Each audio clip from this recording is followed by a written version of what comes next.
The vice president laid out some of her economic policies this week. Among other things, she's proposing a ban on price gouging. Here is what Obama administration economist Jason Furman had to say. He said, quote, "This is not sensible policy. And I think the biggest hope is that it ends up being a lot of rhetoric and not reality. There's no upside here, and there is some downside." He warned effectively that price controls could ultimately stifle economic growth. So do you think that's the best way to bring down prices in Michigan? Well, I think people are reading too much into what has been put out there. Michigan Governor Gretchen Whitmer really tried to avoid answering questions during this conversation. We're going to get back to her in just a moment. But first, Cenk, I want to talk about the framing of the question, because the framing of the question has to do with what Obama's former economic advisor, Jason Furman, has to say about economic populist proposals.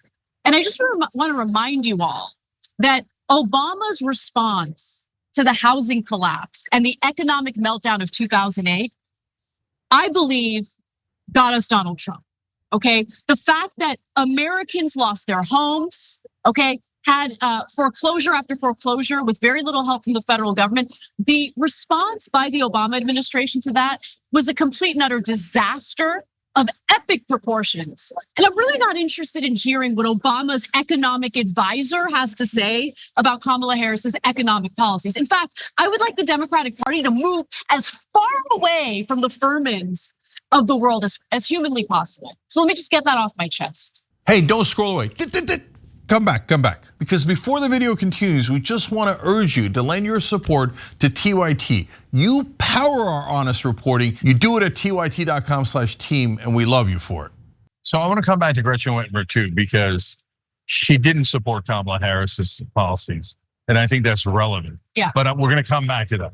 So to your point, Anna, Jason Furman, Timothy Geithner, and Larry Summers, that's the axis of evil. That was Obama's economic advisors. Yes. And they said, hey, give everything to the banks. Yep. Give them trillions of dollars in bailouts, have the Federal Reserve pump endless money into the economy that all goes to the big corporations, and eventually it'll trickle down on the American people, just like Reagan and all the Republicans, right? And guess what happened?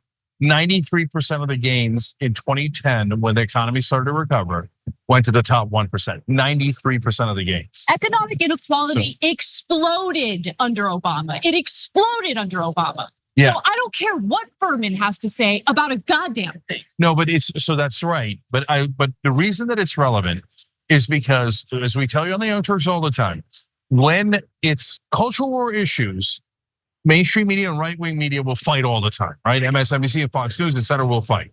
The minute it's economic issues and a Democrat does anything slightly populist, all of a sudden there'll be massive agreement with mainstream media and right-wing media.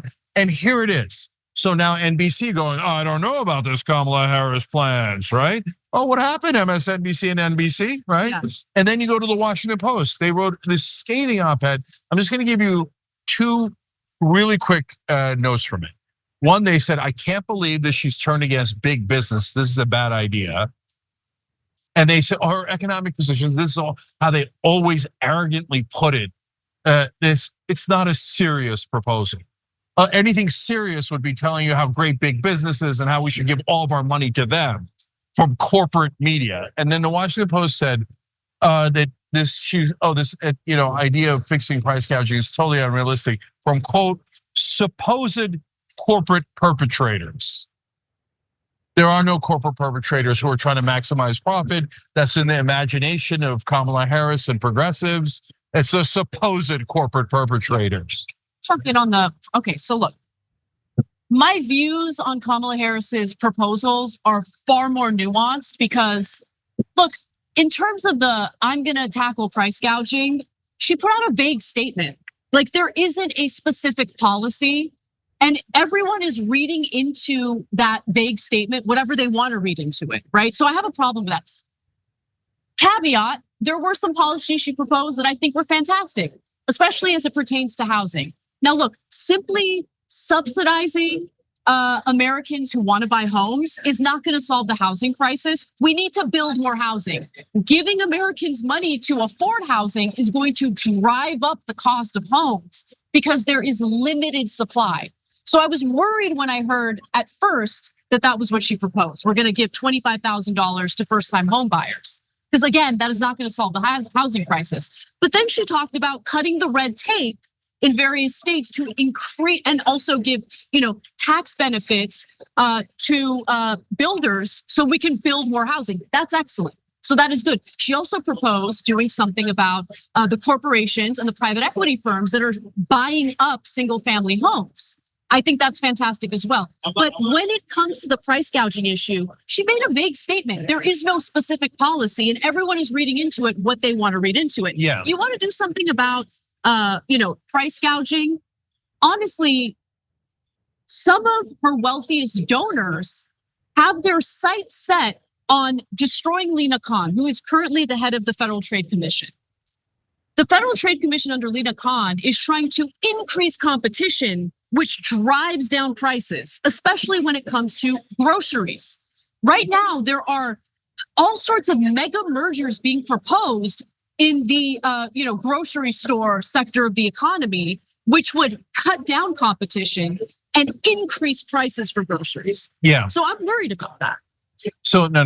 Listen, you don't have to worry about anything. She's not gonna do anything about price gouging.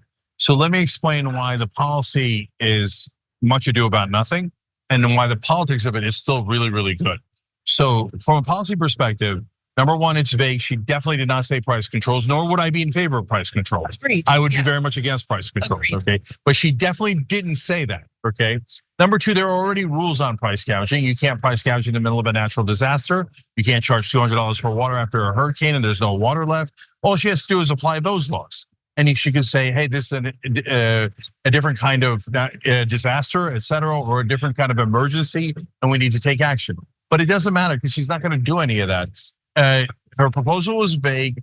That price gouging that we showed you was happening earlier has abated already, right? That doesn't mean inflation's gone, and it doesn't mean they're not trying to maximize profits. They always try to maximize profits. But the period where they were gouging and bragging about it to their shareholders has actually passed, and the prices are beginning to come down. So that's why, again, it's just optics. She's not actually going to do anything about it. And lastly, she said it's about grocery stores. She has to know it's not actually about grocery stores. Grocery stores have the lowest margins. It's actually about consumer good companies like Procter & Gamble, et cetera, that were driving up the price of consumer goods, Coke, et cetera. But there's a lot of those companies. There's only a few amount of grocery stores. So she picked a corporate donor that she thought wouldn't piss off that many other corporate donors, okay? But it's just not going to happen. And her proposal shows you that it's not going to happen based on the specifics that if you pay attention to the issues, right? But the reason the optics are good is because it gets all of right-wing media, corporate media, and Republicans to go, can you believe she's against big business? I can't believe she's hurting our beloved corporations. And now Fox News is doing it 24/7. Brian Kilmeade the other day, he's like, we have to defend big business. Yes, good. Defend big business, because then you'll definitely lose. Yeah, I mean, that is true. I mean, even though the vague statements is mostly meant for optics, unfortunately for the Republican Party, they're taking the bait. And now you see Donald Trump speaking out against the same economic populist messaging that got him elected in 2016. So whether Kamala Harris did that purposely as part of a strategy or not, I don't know. But I mean, it is incredible how Trump has taken the bait. Now, with that in mind, I do want to just give you a reason for why Cenk and I agree that setting prices or price fixing is a bad idea by the federal government. This is actually something that was done previously, and it led to bad results. So during the last spike of inflation in the 1970s, both Democratic and Republican presidential administrations at times imposed price controls, which specifically limited what companies could charge for goods and services. They were widely blamed for creating shortages and long lines for gas. Like, there were bad consequences to it. There are other ways to lower prices, and competition is one of the best ways to do that. Avoiding or preventing these mega mergers from happening is a great way of doing that. And by the way, something that never gets talked about, The current war in Ukraine has also led to inflation as it pertains to, what you're paying at grocery stores. Russia's invasion of Ukraine lifted the cost of wheat and other grains on the global markets. So that caused a problem with the prices at grocery stores. Now, what did Harris say? Because we keep saying she made a vague statement, and it was vague. There is no specific policy. There's no detailed plan when it comes to price gouging. So Harris is promising to, during her first 100 days in office, send Congress proposed federal limits on price increases for food producers and grocers. That measure would include authorizing the FTC to impose large fines on grocery stores that impose excessive price hikes on customers, her campaign said. Yeah, so she's not saying, I'm gonna say a carrot is worth this and a tomato is worth that. She's saying the FTC will fine you if you do something excessive. Right. So the FTC ain't gonna do that. It's just not. And to be fair, by the way, like I told you earlier, actually prices have started to come down, and right now they are not doing price gouging. But they definitely were, but they're not anymore. So there's nothing to regulate. So it's just for optics. And I don't want them to get freaked out by their beloved mainstream media attacking them. Because when that happens, they usually panic and go, well, I didn't mean it. I love big business. And that's kind of what Gretchen Whitmer was doing in that appearance. Well, okay, so I'm of two minds with Gretchen Whitmer. I think that there is merit to the point you're making. But also, I mean, look, as a politician who clearly has her sights set on running for president in the future. And needing a lot of corporate donors. A lot of corporate donors, yes. But do you want to co-sign to a vague policy that you might not actually agree with at all, right? No, she's doing it 100% for the donors. All their policies are vague.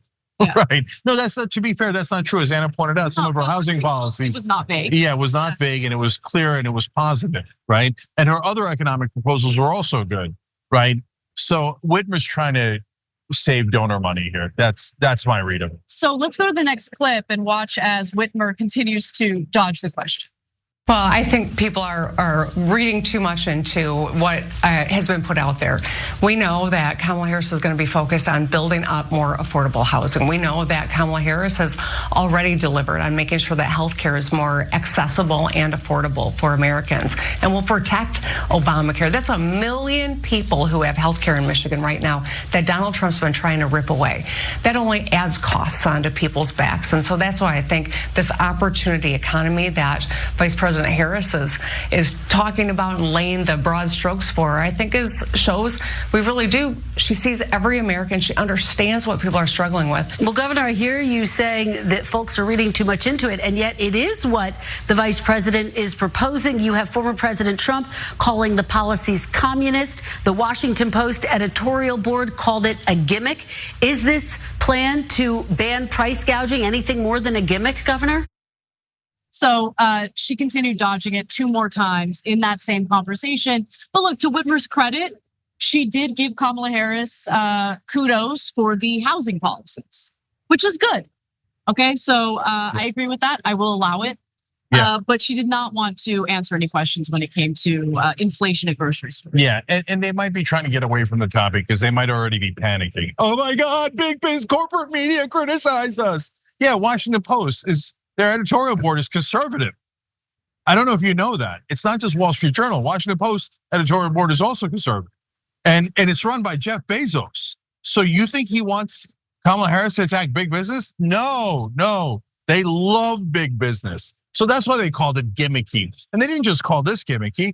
They're beloved private equity guys buying up all of our homes. They're like, oh no, protect private equity. Big business is so great. That's Washington Post and mainstream media 101. That's NBC, ABC, CNN, all of them. They'll all go and kiss big business's ass and go, yeah, of course they should price gouge you whatever they like. They should buy up all your homes, make you all into renters, and then charge you extra. And if you ever dare defy it as a Democrat, we'll say you're communist. Look at the Kristen Welker framing there. Well, the Republicans are calling her communist. So what? Are the Republicans they call every Democrat. And they call every Democrat a communist. You don't know that, Kristen Welker? Were you born yesterday? Do you know anything about news? So when she says they're calling her a communist, what she's saying is, I'm calling her a communist. Okay, but pause for a second, because what is this, the 1980s? Like we're recycling the communist attack line? Yeah, they called Obama a communist and then he gave everything to the banks. Right. Okay, come on, get out. Like you don't, I'm sorry, but as a reporter and an anchor of Meet the Press, if you don't know that every Republican has called every Democratic presidential candidate a communist, and you just repeat that talking point as if it's legitimate, then yeah, I guess you don't know anything about news, right? Or your only other choice is, yeah, I like that framing because I'm corporate media and I love corporations, so I want to help Donald Trump frame you as a communist when all she's doing is the price gouging proposals. They're already on the books. You could already go after people for price gouging in different situations, but they're acting like, no, our beloved big business. Good, cry more. Because every time you see media crying about how she's trying to help the average guy too much is a couple of thousand more votes she picks up. Thanks for watching The Young Turks, really appreciate it. Another way to show support is through YouTube memberships. You'll get to interact with us more. There's live chat emojis, badges. You've got emojis of me, Anna, John, JR, so those are super fun. But you also get playback of our exclusive member-only shows and specials right after they air. So all of that, all you gotta do is click that join button right underneath the video. Thank you.